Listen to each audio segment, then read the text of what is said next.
All right, Sean Quinn joining us again. And Sean, you have more information about Ada. Yeah, we've been watching Ada really closely. In fact, we'll go ahead and get right to that as we go. And I'm also battling a tickle. We're also looking at a very dark night out there as that time change definitely flipped on us.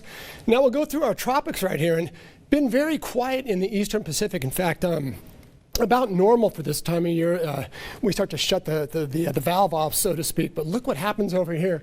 In the very busy Atlantic, there's Ada right there, taking a beeline. That's the coastline of Nicaragua and Honduras, if I know my geography right. And there has been some really bad history with these systems getting stuck in this part of the world. And that's kind of what we're foreseeing. So they might end up getting a tremendous amount of rainfall over the next few days. The good news for us is that we don't expect it to make its way up into the Gulf and then run into the United States. So we are watching that very closely over the next couple of days. And, you know, fingers crossed that Ada runs in and out of Central America very quickly. But it looks like right now it might end up staying there for at least a few days, which, again, is not good news. For us today, another warm day out there, but we did have some marine layers showing up right along the coastline, and those high clouds drifting over the region from time to time also helped to put the lid on some temperatures. But for the most part, though, everybody did go above normal. In fact, some areas about 10 to 15 degrees above normal, and we even got a few more 90s in the map. As you can see, San Ynez popping out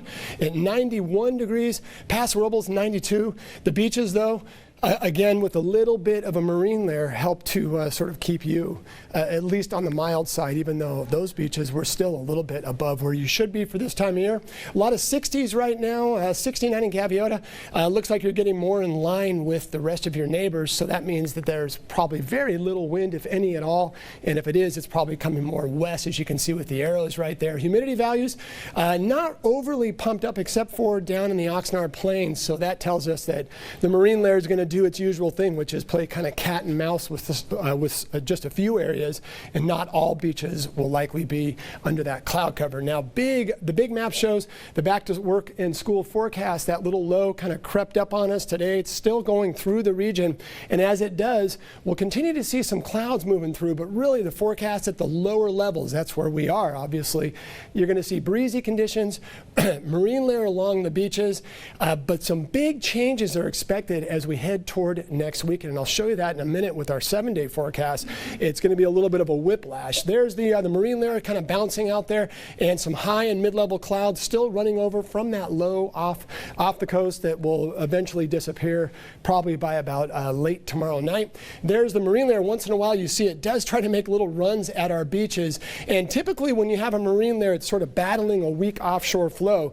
There's a chance that you could get some real heavy dense fog because the marine layer will just kind of sneak in just under those winds, and that means some of your beaches could actually have some really dangerous visibility. So if you're driving, be careful right along the coastline. Winds the next couple of days do not look to be a problem.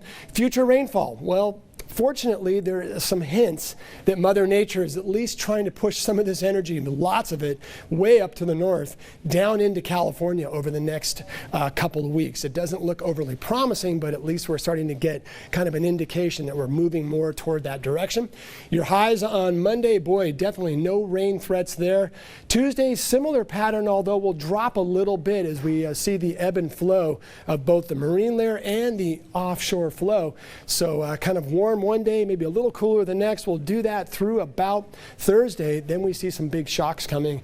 And again, I'll show that in just a few moments. Tomorrow, patchy beach fog, excuse me, and a light offshore wind will make for another great day, a lot like what we saw today.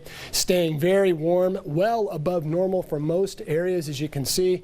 Everybody enjoying just a beautiful fall weather. We get this time of year, probably getting a little too much, so I think we'd like to see perhaps some changes. Good news in the surf, or lack of surf report, is now going to start to build over the next few days, and it looks like the long range could actually get real busy with a lot of wave energy over the next couple of weeks. Good news there. And Santa Barbara, there's your forecast, a little bit of marine layer, offshore flow, and then look at Thursday and look what happens by Friday. We see a big shock with a change in the weather where we lose the high pressure system, cooler air rushes in, a slight chance for sprinkles maybe, and possibly some heavy winds. We're going to send it to break, but again, watch those days, Thursday to Friday. It's going to feel like an early taste of winter. Stay tuned, we'll be right back.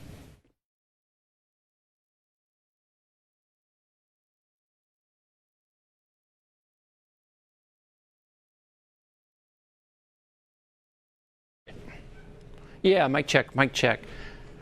Hey, Kristen, can you tape this one?